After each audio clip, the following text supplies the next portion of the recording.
اعوذ باللہ من الشیطان الرجیم بسم اللہ الرحمن الرحیم الحمدللہ رب العالمین الصلاة والسلام علی اشرف الانبیاء والمرسلین سیدنا و نبینا ابی القاسم محمد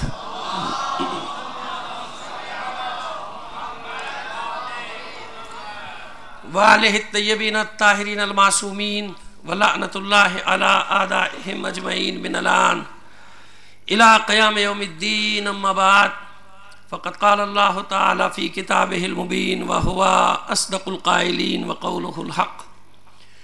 بسم اللہ الرحمن الرحیم الذین یذکرون اللہ قیاما وقعودا وعلی جنوبہم ویتفکرون فی خلق السماوات والارض ربنا ما خلقت ھذا باطلا سبحانک فقنا عذاب النار.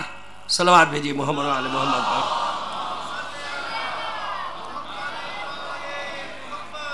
آپ سے درخواست کروں گا مرحوم سید علی اختر جعفری، مرحوم زیب النساء، مرحومہ مہر النساء، مرحوم سید محمد احسن جعفری، مرحومہ سیدہ بطول بانو، مرحوم ظہیر احمد، اسی خاندان کے دیگر تمام مرحومین اور اپنے بھی مرحومین اور شہداء کو شامل کر کے ایک سورہ فاتحہ پڑھ کر بخش دیجیے گا.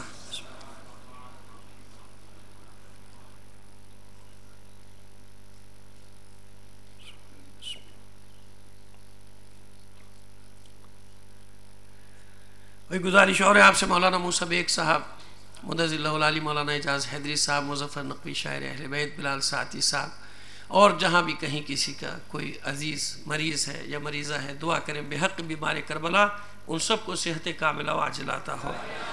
ان تمام مریضوں کی صحت یابی کے لیے بلند آواز سے ایک صلوات عنایت فرما دیجیے گا.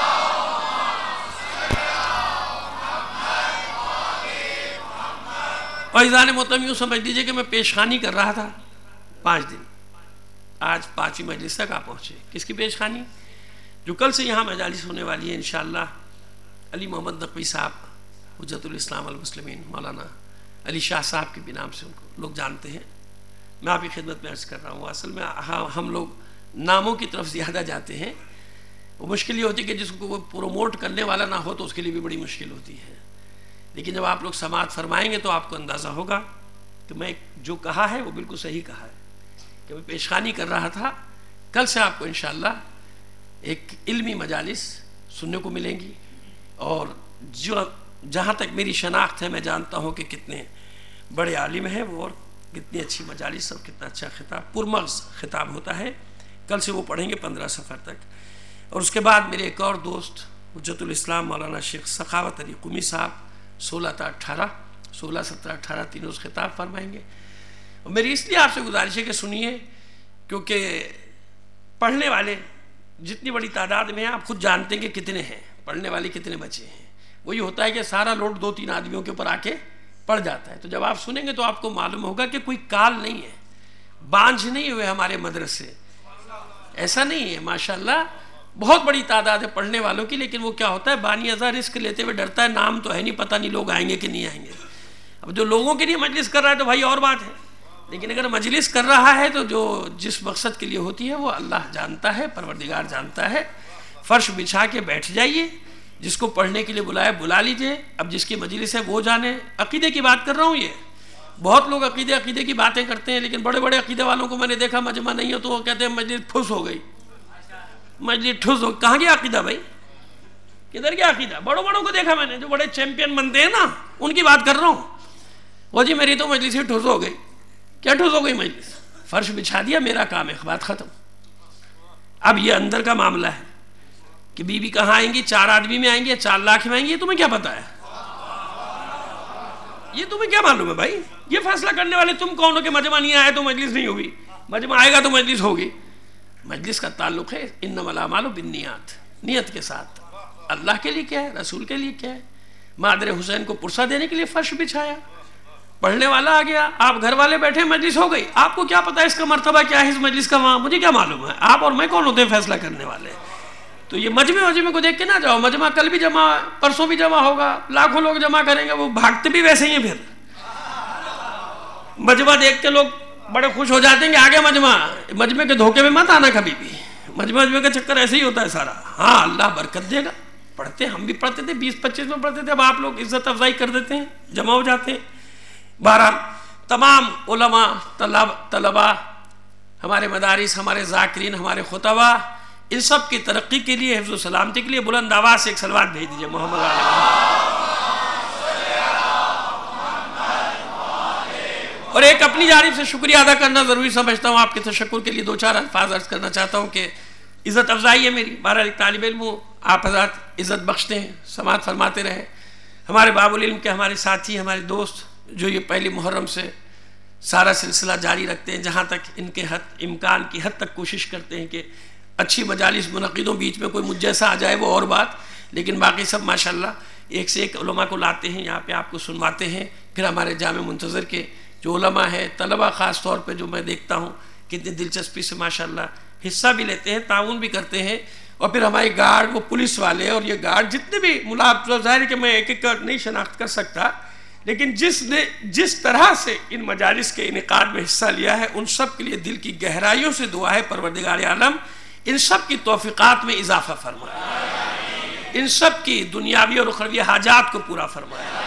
اور یہ حاضرین جو یہاں پر جمع ہیں، مومنین و مومنات جمع ہیں، باری الہ آج کی شب انہیں خالی ہاتھ نہ لوٹانا، وہ جو ان کی جائز حاجات ہیں وہ ان کی جھولی میں، ان کے دامن میں بھر کے بھیجنا، اور انہیں جب ہی آپ کی دعائیں قبول ہوں گی جب سب سے پہلے آپ اپنے ملت کے لیے، اپنے دین کے لیے، اپنے مومنین کے لیے دعا کریں گے کہ باری الہ یہ جو امتحان ہماری قوم کے سامنے درپیش ہے، ہمیں اس میں ثابت قدم رکھنا، ہمیں سرخرو رکھنا، ہمیں ایک دوسرے کا قوت بازو بنا کر رکھنا۔ تمام مومنین کی سربلندی کے لیے، حفظ و سلامتی کے لیے ایک بار اور بلند آواز سے صلوات عنایت فرما دیجیے۔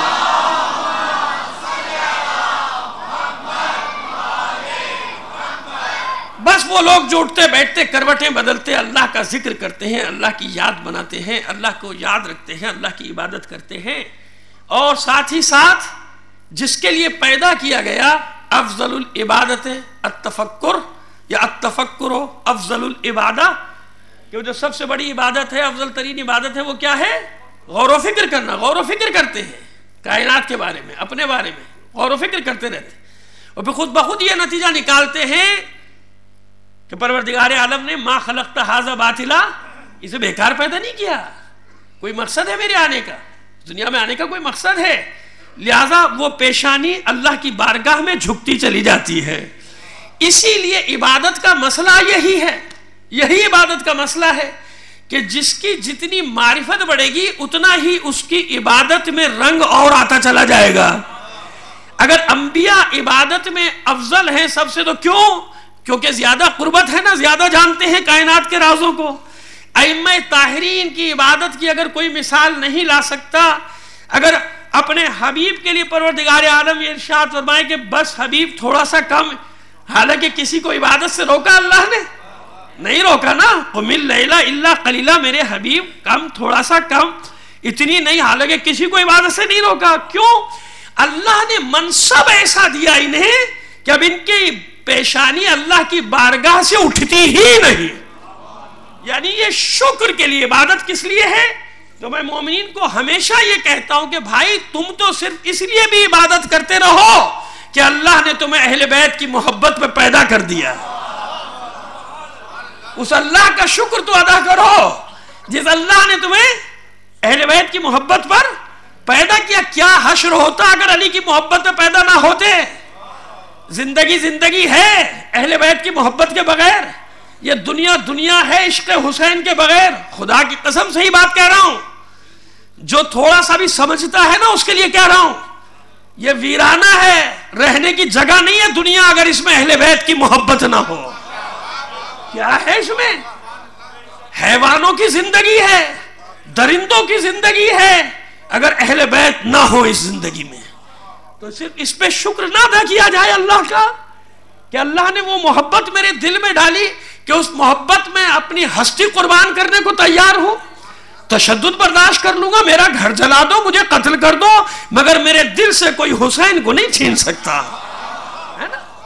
انسان کیا کچھ نہیں چھوڑ دیتا اپنے جان و مال کے لیے، تو اس لیے شکر ادا کرو اللہ کا۔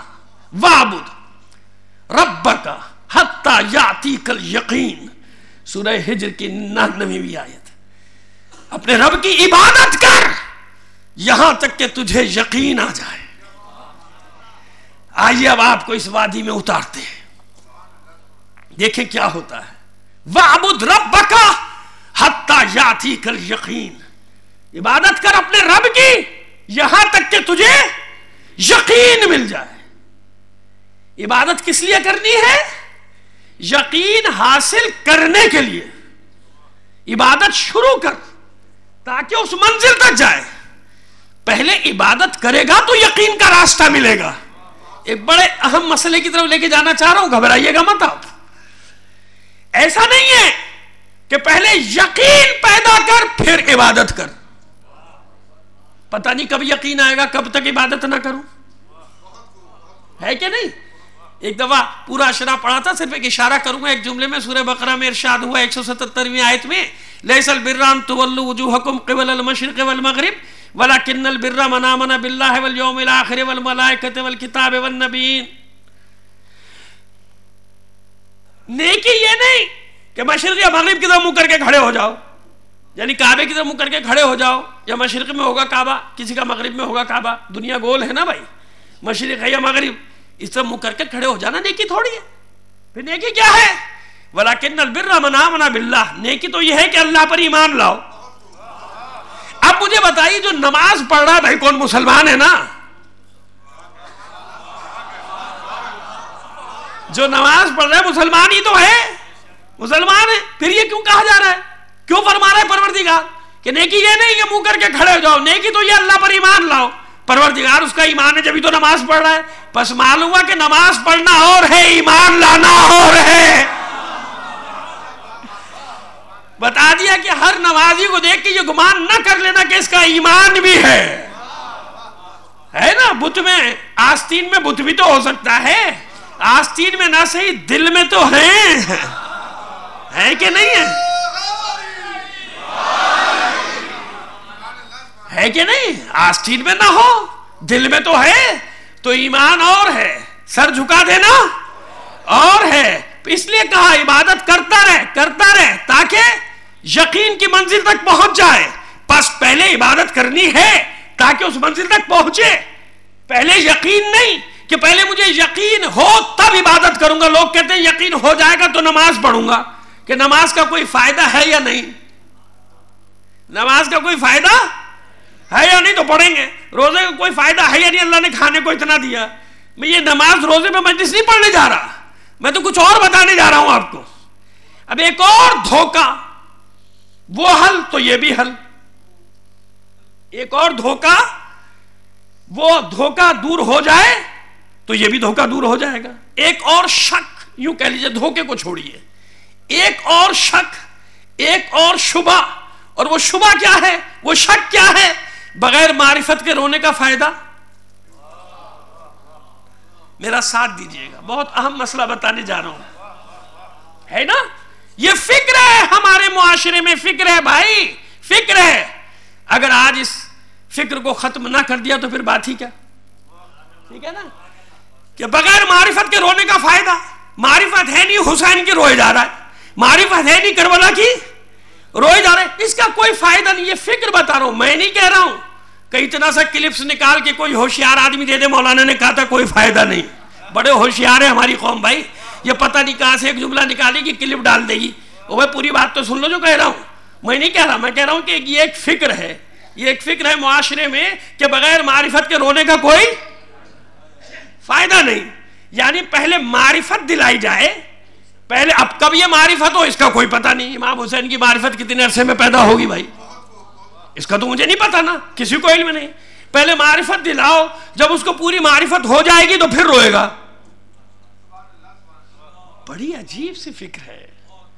میرے گھر میں میرے باپ کی میت پڑی ہو اور مجھ سے کہا جائے رونے کا فائدہ.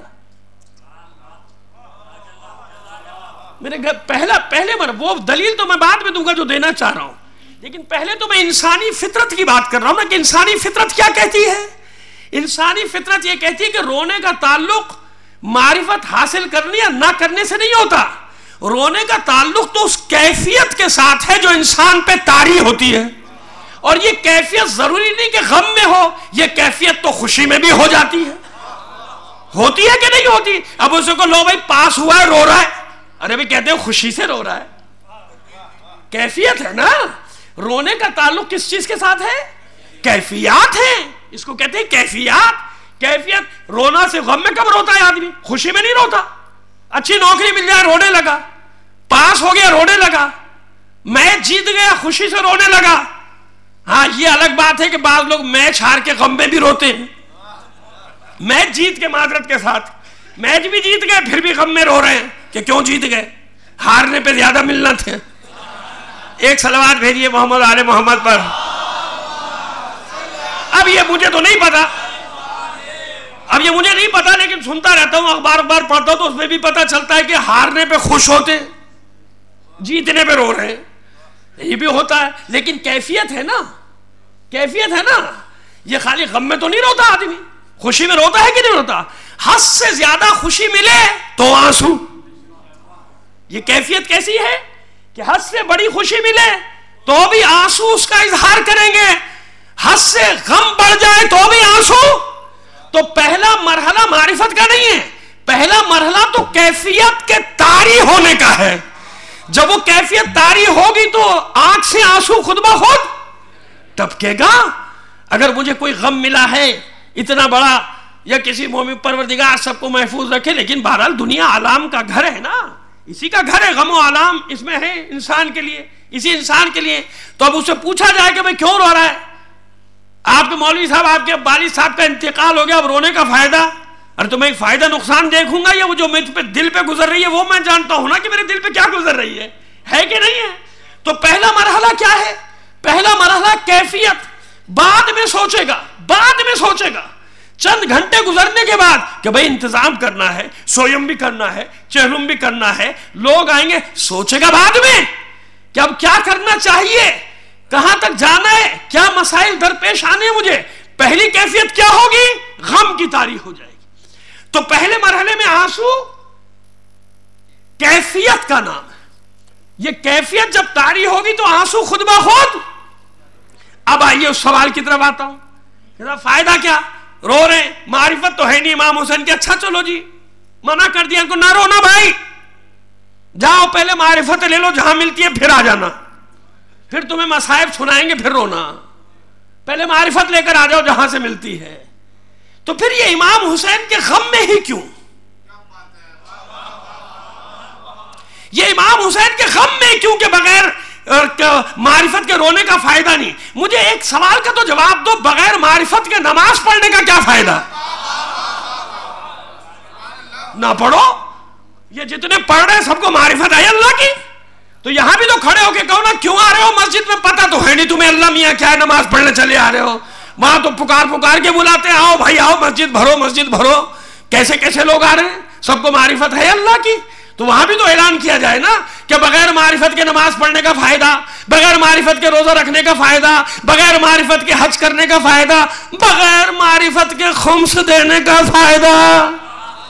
کہو نا، بغیر معرفت کے زکات نکالنے کا فائدہ. وہاں تو کوئی نہیں چلا رہا، وہاں تو کوئی نہیں کہہ رہا بغیر معرفت. کیوں؟ جو وہ جواب ہے وہی جواب ہے، وَاعْبُدْ رَبَّكَ حَتَّى يَأْتِيكَ الْيَقِينُ. اتنی عبادت کر کہ یقین کی منزل تک پہنچ جا. اس لیے معصومین نے زور دیا، مجلس کرو، بلاؤ لوگوں کو، رلاؤ، رونے جیسی شکل بناؤ. جب تک یہ جمع نہیں ہوں گے حسین کی معرفت ملے گی کہاں سے؟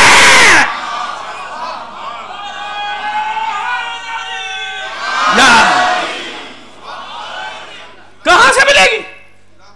جب جمع ہوں گے، روئیں گے. جب روئیں گے تو یہ دل کی زمین ہموار ہوگی. زرخیز ہے نا زمین، زرخیز زمین کو تھوڑا سا پانی ڈالا جائے تو سبزہ نکلتا ہے. اس لیے بچوں کو مجلس میں لایا جاتا ہے. کیوں لا رہے ہو؟ جاؤ معرفت دلاؤ پہلے. نہیں، پہلے ان کے دل میں محبت اہل بیت کا چراغ تو جلاؤ نا. یہ آنسو خود بخود اس منزل تک انہیں لے کر جائے گا. جب اتنے جمع ہوں گے تو کچھ معرفت والے پیدا ہوں گے نا. جب اتنے سب جمع ہوں گے تو نکلے گا نا حسین کی معرفت کی طرف قدم بڑھانے والا انہی میں سے تو نکلے گا. اور کون کہاں تک پہنچتا ہے؟ کوئی دعویٰ کر دے کہ وہ حسین کو پہچان گیا؟ کوئی دعویٰ کر سکتا ہے؟ تو خدا کے بندو یہ دھوکہ نہیں، یہ شک نہیں، یہ شبہ نہیں، بالکل ایسے جیسے قرآن کی منزلیں ہیں. بغیر دلیل کے نہیں جاتا میں، آپ اطمینان رکھیے.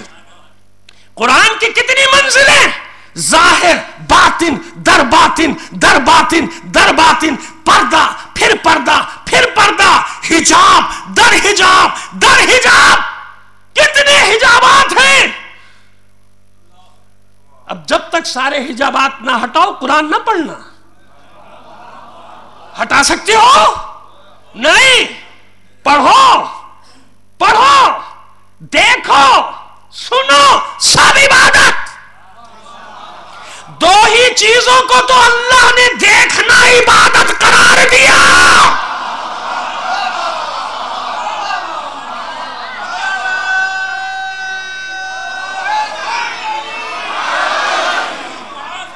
اب میں کہوں قرآن کو دیکھنے کا فائدہ، وہ کہہ رہا ہے کہ اس کو دیکھنا عبادت، وہ کہہ رہا ہے کہ اس کے حروف کو دیکھنا عبادت، وہ کہہ رہا ہے کہ تلاوت کرنا بھی عبادت، وہ کہہ رہا ہے نہیں سمجھ میں آ رہا، پڑھتا رہے، پڑھتا رہے. اور کس کی دلیل دوں گا؟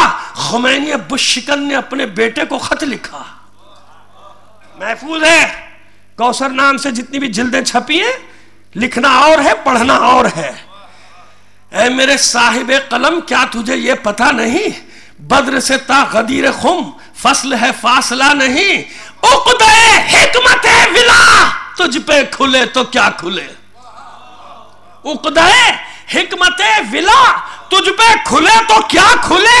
تو نے غدیر خم کا باب لکھ تو دیا، پڑھا نہیں. خمینی چلاتے، ان کو خود نہیں پتا خمینی ہے کیا. لکھ دیا، پڑھا نہیں. کیا لکھا؟ خمینی نے اپنے بیٹے کو نصیحت میں خط میں لکھا، خبردار اس دھوکے میں نہ آنا کہ قرآن کو معرفت کے بغیر پڑھنے کا کوئی فائدہ نہیں. یہ نکلے خط میں معرفت لینا ہے، لیکن صرف اس لیے کہ بغیر معرفت کے پڑھنے کا کیا فائدہ. لکھتے ہیں اس دھوکے میں نہ آنا. کیوں؟ اس کو دیکھنا بھی عبادت ہے. اس لیے دلیل دیتے، اس لیے کہ یہ ایک محبوب کا خط ہے، محبوب کے نام.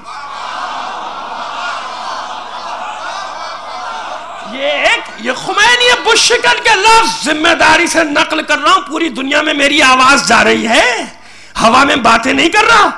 یہ محبوب کی تحریر ہے اپنے محبوب کے نام، اس لیے اس کو دیکھنا بھی عبادت. بس یہ درجہ بندی ہے، یہ منزلیں ہیں جو پہلے دن سے کہہ رہا ہوں. پہلی منزل میں قدم تو رکھو، وَاعْبُدْ رَبَّكَ حَتَّى يَأْتِيكَ الْيَقِينُ. اتنی عبادت کرو، اتنی عبادت کرو کہ تمہیں یقین حاصل ہو جائے. جو قرآن کی منزل ہے وہی اہل بیت کی منزل ہے. جو قرآن کی منزل ہے وہی. عشق تو پیدا کرو پہلے دل میں، وہ خود ہاتھ پکڑ کے لے جائیں گے تمہیں آگے. لہذا وہ شک و شبہ دور کر لو. جب آئے گا، بیٹھے گا، سنے گا. میں ریاکاروں کی باتیں تھوڑی کر رہا کہ کوئی مثالیں دینا شروع کر دے. وہ جی وہ دیکھیے وہ بھی تو کر رہے ہیں، وہ بھی تو کر رہے ہیں، تو پھر میں مثالیں دوں؟ کیا کیا ہو رہا ہے کہاں کہاں؟ پھر وہاں بھی جانا چھوڑ دو. کیا ہو رہا ہے مکے میں، کیا ہو رہا ہے مدینے میں، اور کیا ہوتا رہا. جب بت رکھے تھے اللہ کا گھر نہیں تھا کہ نہیں تھا. بنی ہاشم وہیں جاتے تھے، حالانکہ بت تھے اور ان کا کوئی بت نہیں تھا، مگر جانتے تھے کہ یہ غلط کر رہے ہیں. تو اللہ کا گھر نا ہے، تو اللہ کا گھر نا. بنی ہاشم نے تو کبھی سر نہیں جھکایا بتوں کے سامنے، لیکن بت کدہ بنا دیا تھا کہ نہیں بنا دیا تھا. 365 بت تو نہ جاتے کہ ہم اس بت کدے میں نہیں جائیں گے، لیکن نہیں، ہے تو اللہ کا گھر نا. تو اگر کوئی غلط کرے تو اس کے غلط کرنے کا مطلب یہ نہیں ہوتا کہ بنیاد غلط ہے. بنیاد غلط نہیں ہوتی، استعمال کرنے والا غلط ہوتا ہے. جب اللہ کے گھر کو غلط استعمال کر سکتا ہے تو باقی کیا بچا؟ اب اس پہ تم مثال لاؤ کہ فلانا یوں کرتا ہے، فلانا یوں کرتا ہے، فلانا نہیں، یہ نہیں ہے. اصل ہے. اصل کیا ہے؟ اصل ہے عزاداری. جب عزاداری میں آ کے بیٹھے گا، یہ ہر جگہ بابا، یہ کوئی نئی بات میں نہیں کر رہا، یہ ہر جگہ ہے اصول یہی کہ جب روئے گا تو پھر یقین کی منزل کی طرف پہلا قدم بڑھائے گا. رلانے کے لیے نہیں کہہ رہا آپ کو، یہ تو میں دلیل دے رہا ہوں. وَاعْبُدْ رَبَّكَ حَتَّى يَأْتِيكَ الْيَقِينُ. پہلے یقین پھر عبادت نہیں ہے، پہلے عبادت ہے پھر یقین ہے.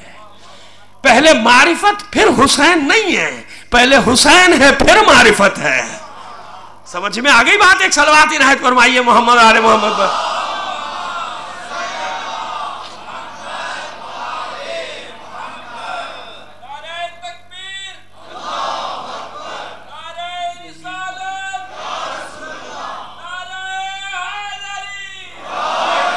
وہ کہہ رہے ہیں ٹائم بہت ہو گیا، مجلس ختم کر دیں. آپ حضرات آگے آگے تشریف لے آئیے، تھوڑا سا آگے بڑھائیے، صلوات بھیجتے ہوئے محمد آل محمد پر. نہیں سرکار، انہی نے یہی حکم دیا ہے کہ مومنین کو آگے بلا لیجئے، پیچھے مجمع بہت ہو گیا ہے. ایک دو اور درود بھیجتے ہوئے آپ آگے بڑھائیے.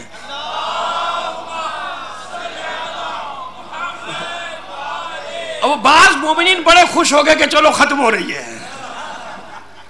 ایک بار اور ایک صلوات عنایت فرما دیجئے محمد آل محمد پر.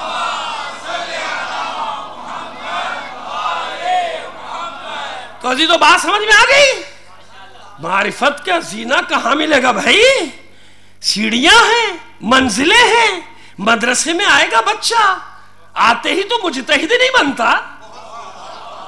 یہ میرے طلبہ بیٹھے ہیں، عزیز طلبہ، وہ میری حوصلہ افزائی بھی کر رہے ہیں اتنے روز سے. مجھے بتائیے آتی مجتہد بن گئے کیا؟ نہیں، پہلے پڑھو الف بے پہ تھے. کہا میں مجتہد بننے آیا ہوں، تم الف بے پڑھا رہے ہو. میں معرفت لینے آیا ہوں، تم مصائب سنا رہے ہو مجھے. ایسا ہے؟ سیڑھیاں ہیں نا بابا، ایک سلسلہ ہوتا ہے، ایک منزلیں ہوتی ہیں. ان منزلوں کو طے کرتا ہوا جس میں جتنا ظرف ہو اتنا آگے چلا جاتا ہے. وہ ظرف کے مطابق وہ دے دیتے ہیں کون کتنی معرفت برداشت کر سکتا ہے. اور کچھ لوگ دھوکے میں رہتے ہیں، انہیں خود ہی نہیں پتا معرفت کیا ہے، شور مچا رہے ہوتے ہیں معرفت کا. انہیں خود ہی نہیں معلوم کہ معرفت کا راستہ جاتا کہاں سے ہے، نکلتا کہاں سے ہے. کربلا سے ہو کے تو انسان کعبے نہیں پہنچ سکتا، کربلا کے بغیر تو کعبے نہیں پہنچ سکتا. کربلا سے راستہ نہ گزرے تو اللہ کیا سمجھ میں آئے گا اس کو؟ کربلا کے بغیر کہیں کا راستہ نہیں ملے گا. وہی تو راستہ ہے جسے سب جانتے تھے. اقبال ہو یا کوئی ہو، سب جانتے تھے کہ کیا ہے یہ راستہ، کون ہے یہ حسین، کیا ہے یہ حسین. اس لیے تاکید، اس لیے زور زور زور، عذاب برپا کرتے رہو، عذاب برپا کرتے رہو. کیوں؟ یہ ضرب کاری ہے جو یزیدیت پہ پڑ رہی ہے. یہ ضرب ہے، حسین کی ضرب ہے. اسی پر تو جھگڑا ہے نا. چھوڑ دو کائے کا جھگڑا، ختم جھگڑا. دنیا میں کیا سرحد کیا ہے ہمارے ان کے درمیان؟ کس بات پہ یہ قتل و غارت گری ہو رہی ہے؟ کس بات پہ یہ شہادتیں؟ چھوڑ دو سب، جھگڑا ختم. تیار ہو چھوڑنے پہ؟ اس لیے کہ جب تم سینے پہ ہاتھ مارتے ہو تمہیں تھوڑی پڑ رہا، یزیدیت کے پڑ رہا ہوتا ہے. سمجھ میں؟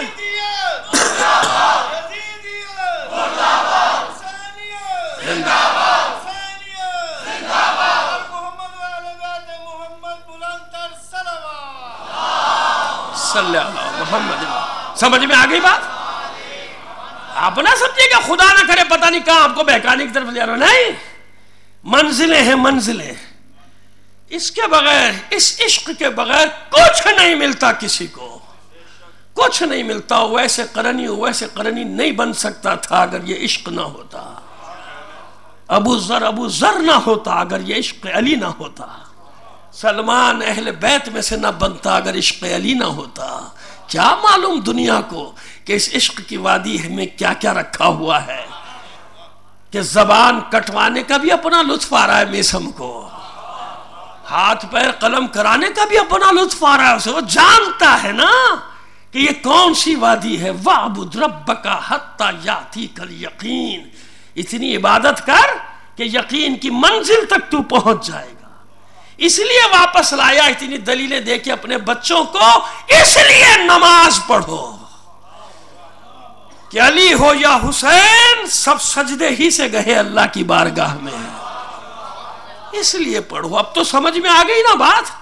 مجھے کیا معلوم میری معرفت کی منزل کیا، میں تو جاہل آدمی ہوں، لیکن میں یہ تو جانتا ہوں نا کہ حسین سجدے کے عالم میں گیا ہے، میں یہ تو جانتا ہوں نا کہ علی پہ ضربت کب لگی ہے۔ کتنا بزدل ہے وہ شخص جو یہ کہہ دے کہ میں مسجد میں نہیں جاتا، علی کی قتل گاہ ہے، بزدل ہے۔ ہم تو اسی لیے جاتے ہیں جہاں سے میرا مولا گیا، اس سے اچھی مرنے کی جگہ ہی کوئی نہیں ہے۔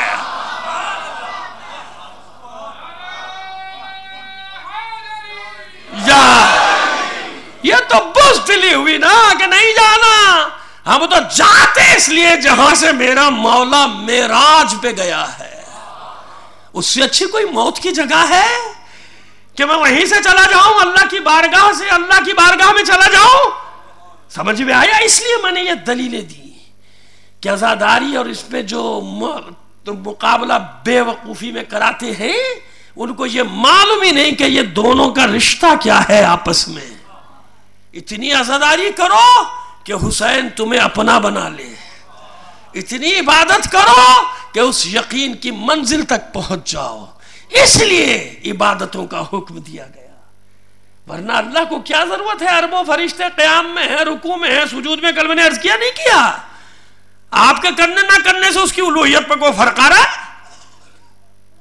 فرق پڑ رہا ہے، لیکن نہیں، تمہارے دل کی زمین کو زرخیز بنانے کے لیے، تمہارے نفس کی پاکیزگی کے لیے سر جھکانے کو اللہ نے قرار دیا۔ جھکو، اپنے جو میری بارگاہ میں جھکے گا میں اسے سر بلند کر دیتا ہوں۔ کیا کہ نہیں کیا؟ جس نے اللہ کی بارگاہ میں سر جھکائے، اللہ نے ان کو دنیا میں آخرت میں سر بلندیاں دی کہ نہیں دی؟ دنیا کے سامنے جھکتے ہو، اللہ کے سامنے نہیں جھک سکتے۔ لہذا رشتہ ہے، اس دھوکے میں نہ آنا۔ معرفت جب ہی ملے گی جب آؤ گے۔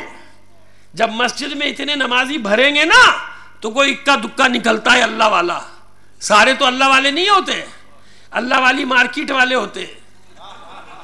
ہمارے یہاں ہے اللہ والی مارکیٹ، ایک صلوات بھیجیے محمد آل محمد پر۔ سمجھ میں آ گیا؟ سب اللہ والے تو نہیں ہوتے، سب کو بھگا دوں مسجد سے کہ کیوں آ رہے ہو؟ معرفت تو ہے نہیں، بغیر معرفت کے نماز پڑھنے کا فائدہ نہ، پڑھو پڑھو۔ کیوں؟ ارے سر جھکانے کا تو ثواب مل رہا ہے نا، نہ پڑھنے کے عذاب سے تو بچ رہا ہے۔ تو یہ آنسو کیا ہے؟ کیفیت ہے، کیفیت کا نام ہے۔ دیکھیں بچہ انوالو ہے، بچے میری مجلس میں، خدا ان بچوں کو سلامت رکھے۔ صلوات بھیجیے، صلوات بھیجیے محمد آل محمد پر۔ کیفیت ہے۔ میرے گھر میں جنازہ پڑا اور میں مجھ سے کہا جائے کہ آپ کس لیے رو رہے ہیں بھائی، اور پھر اتنی دنیا کی بات سمجھ میں نہیں آتی جو یہ بتا رہا ہے کہ بغیر معرفت کے رونے کے فائدہ۔ اتنا تو بتاؤ کہ میرا باپ بھی انتقال کر جائے 10 دنوں کے اندر تو میں تو اس کا بھی سویم نہیں کرتا۔ کیوں نہیں کرتا؟ اس لیے کہ زہرا کے لال کا عاشورہ نہیں ہوا، سویم نہیں ہوا ابھی۔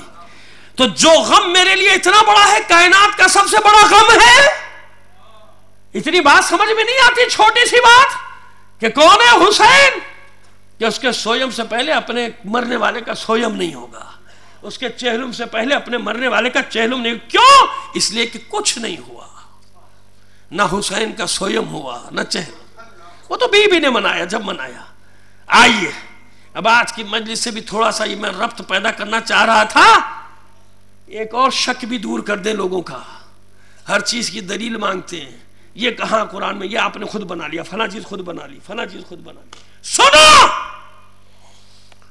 بسم اللہ الرحمن الرحیم، قال لهم نبیہم ان آیت ملکہ ان یاتیکم التابوت فیہ سکینۃ من ربکم وَبَقِيَةٌ مِّمَّا تَرَكَ آلُ مُوسَى وَآلُ هَارُونَ تَحْمِلُهُ الْمَلَائِكَةُ إِنَّ فِي ذَلِكَ لَآيَةً لَكُمْ إِن كُنتُم مُؤْمِنِينَ.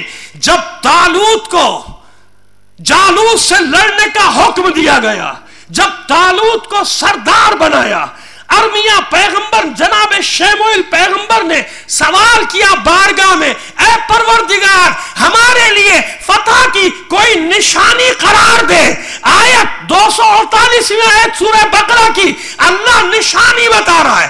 قال لهم نبیہم، جو نشانی اللہ نے نبی کو بتائی تھی وہ نبی انہیں بتا رہا ہے. ان کے نبی نے، بنی اسرائیل کے نبی نے ان بنی اسرائیل کو بتایا انا آیت ملک ہی ایاتیکم التابوت فیہ سکینۃ من ربکم. تمہاری فتح کی نشانی یہ ہے کہ وہ تابوت جو تم سے لے لیا گیا تھا وہ واپس آئے گا، اس میں تمہارے لیے سکون کا سامان ہوگا. اللہ کی طرف سے تمہارے لیے اس تابوت میں سکون ہوگا. اور کیا کیا ہوگا سنو، وَبَقِيَةٌ مِّمَّا تَرَكَ آلُ مُوسَى وَآلُ هَارُونَ. اس تابوت میں وہ سارا ورثہ ہوگا جو آل موسیٰ نے چھوڑا، آل ہارون نے چھوڑا. اس تابوت کو ملائکہ اٹھائے ہوئے ہوں گے. قرآن ہے. ان آیت ملک، نشانی یہ ہے کہ تابوت واپس آئے گا. کیوں؟ پروردگار اس نشانی کے بغیر فتح نہیں دے سکتا، نہیں دے سکتا. تو سنو 2-4 منٹ، یہ تابوت ہے کیا؟ یہ تابوت وہ ہے جس میں مادر موسیٰ نے جناب موسیٰ کو رکھ کے لہروں کے حوالے کیا تھا. 2 گز چوڑا، 3 گز لمبا. سائز میں اختلاف ہو سکتا ہے قصص انبیاء کی روایات کے مطابق، کوئی نزاع کرنے کی بات نہیں ہے. یہ تابوت یہ علامت ہوتا تھا ان کی کہ جب تک یہ تمہارے درمیان رہے گا دشمن تم پر غالب نہیں آئے گا. اس میں کیا کیا تھا؟ جناب موسیٰ کی زرہ، جناب موسیٰ کی عصا، جناب موسیٰ کا عبا، جناب موسیٰ کے نالین، ہارون کی عبا، ہارون کا امامہ، ہارون کے نالین، یہ سب اس تابوت میں تھا. جناب زکریا نے 7 قبے بنوائے بیت المقدس کے، ایک قبہ مخصوص کیا اس تابوت کے لیے. بنی اسرائیل آتے تھے، اس تابوت کی زیارت کر کے جاتے تھے. یہ اس واقعے کے بعد، طالوت کے بعد کی بات پڑھ رہا ہوں کہ اہمیت کیا تھی اس تابوت کی. جب ان لوگوں نے بے احترامی کی، شاعر اللہ کا مذاق اڑایا. کبھی شاعر اللہ کا مذاق نہ اڑاؤ، انہیں کاروبار نہ بناؤ، انہیں بزنس نہ بناؤ. یہ نشانیاں ہیں. کیا کیا بنی اسرائیل نے اس تابوت کے ساتھ؟ اس تابوت کے ساتھ مذاق کیا. اس کے نام پہ پیسے کماتے تھے، اس کے نام پہ دکانیں چلاتے تھے. اللہ نے یہ تابوت ان سے لے لیا، تابوت غائب ہو گیا. صدیوں تک یہ خوار رہے، دشمن ان پر مسلط رہا، ذلیل کرتا رہا، رسوا کرتا رہا. اور جب فتح کی باری آئی، جناب داؤد مبعوث ہو گئے، طالوت کا لشکر تیار ہوا، تو اللہ نے نشانی قرار دیا کہ وہی فتح کی نشانی جس میں میرے پیارے بندوں موسیٰ اور ہارون کی باقیات موجود ہیں، ان کا احترام کرنا تمہیں واپس دے رہا ہوں. وہ تابوت واپس آیا اور سارے تبرکات کے ساتھ آیا. جو ہی تابوت ان کے درمیان میں آیا، جالوت کی شکست ہوئی. سورہ بقرہ ہے، علماء تشریف فرما ہے سارے. کیا ہے یہ تابوت؟ اللہ نے نشانی قرار دیا، یاتیکم التابوت فیہ سکینۃ من ربکم. تمہارے رب کی طرف سے اس میں کیا نتیجہ نکلا کہ شاعر اللہ جنہیں اللہ نشانیاں قرار دے دے، وہ چیزیں جو اس کے رسولوں سے منسوب ہو جائیں انہیں ایسے ہی نہ سمجھ لینا، نہ مذاق اڑانا، نہ تردید کرنا.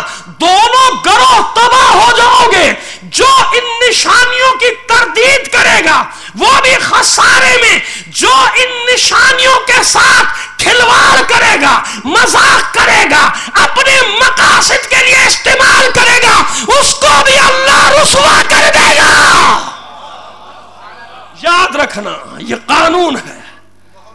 قانون الہی ہے، والامر بین الامرین، کبھی اس عدالت کے راستے سے نہ ہٹنا. نشانیاں ہیں، چاہے وہ ابراہیم کے قدم ہو، مقام ابراہیم ہو نشانی ہے، چاہے وہ صفا مروہ ہو نشانی ہے. کسی کے قدموں کی یادگار ہے یا نہیں؟ اس سے بڑی دلیل نہیں آ سکتی. لہذا کربلا سے منسوب جتنی چیزیں ہیں، اگر کوئی غلط استعمال کر رہا ہے تو اس کا قصور ہے، اصل چیز میں کوئی مسئلہ نہیں ہے. اصل چیز میں اگر ایسا ہوتا تو اللہ قیامت تک کے لیے، مجھے نہیں معلوم کب تک کے لیے، اللہ اس مٹی کو سرخ نہ کرتا. مشیت کے علم میں یہ بات نہیں کہ لوگ بہک سکتے ہیں. کیوں وہ سرخ ہو کے اعلان کرتی ہے کہ یادگار ہے میرے بندے حسین کی، میرے حسین کا خون یہاں پر بہا ہے. کیوں یہ پانی؟ باتیں وہ کروں گا کہ جس کی کوئی تردید نہیں کر سکے گا. بتاؤ مجھے کیوں یہ پانی عباس کی قبر کے گرد طواف کر رہا ہے؟ کہاں سے آ رہا ہے؟ جب تک یہ دل کی آنکھیں نہیں کھولو گے نا، میں نے کہا نا یہ اہل بیت کی وادی ہے، عشق کی وادی. جب تک اس وادی میں خالص ہو کے قدم نہیں رکھو گے، نہ معلوم کتنی چیزیں سمجھ میں نہیں آئیں گی کسی کو. کہ ہے کیا؟ مذاق کرنے والا بھی رسوا ہو جائے گا، اپنے مقاصد کے لیے ان چیزوں کو استعمال کرنے والا بھی تباہ ہو جائے گا، اور ان کی تردید کرنے والا بھی. اور دونوں گروہوں کی مثالیں تاریخ میں موجود ہیں. جن کے پاس تابوت تھا، جب احترام نہ کیا، اپنے کاروبار کے لیے استعمال کیا، رسوا ہو گئے. جنہوں نے تردید کی وہ بھی تباہ ہو گئے. اور جنہوں نے ان شاعر اللہ کا احترام باقی رکھا، وابستہ رہے کہ اللہ کے پیاروں کی یادگاریں ہیں، اللہ نے ہر دور میں ان کے سر کو بلند رکھا، انہیں سرخرو رکھا، انہیں عزت دی. یہ ہے تابوت. لوگ کہتے ہیں کہ تابوت کیوں اٹھایا جائے. اب سمجھ میں آ گیا؟ قرآن میں اس کی مثال موجود ہے کہ نہیں؟ مگر اصل چیز کیا ہے؟ احترام. اگر احترام نہیں تو خانہ کعبہ کہاں بت خانہ بن گیا نا. مومنوں میری بات سمجھ میں آئی کہ نہیں؟ میں نے بڑی آسانی سے سمجھانے کی کوشش کی ہے 2-3 باتیں آپ کو. اس میں بہکنے کی ضرورت نہیں، بھٹکنے کی ضرورت نہیں. شاعر اللہ ہے، سب شاعر اللہ جو یاد دلاتے ہیں معرکہ کرب و بلا کی. نہیں چاہتا اللہ، نہیں چاہتا رب کہ میرے جن بندوں نے میرے دین کی خاطر قربانی دی ہے انہیں تم بھول بیٹھو. نہیں چاہتا. سنت ابراہیمی نے بتا دیا کہ اللہ نہیں چاہتا کہ تم ابراہیم و اسماعیل کی قربانی کو بھول بیٹھو. نہیں چاہتا اللہ. ورنہ ضرورت کیا تھی سنت ابراہیمی کی؟ بھائی میری عبادت کرو، ابراہیم کی سنت پہ کیوں چل رہے ہو؟ لیکن اللہ چاہتا ہے کہ نہیں، عبادت کھربا فرشتے ہیں، لیکن مجھے تمہاری وہی عبادت قبول ہے اپنی بارگاہ میں جو میرے پیارے بندوں کے ذریعے سے آئے گی. انسٹیٹیوٹ کی بات ہے، دانش کدے کی بات ہے، دانشگاہ کی بات ہے. کہاں سے آ رہی ہے؟ ذریعہ کیا ہے؟ سلسلہ کیا ہے؟ وسیلہ کیا ہے؟ شاعر اللہ 4 سال کی بچی، اور واقع کربلا اس کے بغیر نامکمل. مکمل ہو سکتا ہے واقع کربلا اس بچی کے بغیر؟ نہیں ہو سکتی تاریخ کربلا. کیوں؟ جیسے اب مجھے ایک جملہ کہنے دیجئے، بار الہ میرا مواخذہ نہ کرنا، محبت حسین میں ایک جملہ کہہ رہا ہوں. جیسے اللہ نے حسین کا انتخاب کیا، حسین نے اپنے امتحان کے لیے سکینہ کا انتخاب کیا. میں کیا کروں؟ میرا تھوڑا سا مطالعہ مجھے یہی بتا رہا ہے.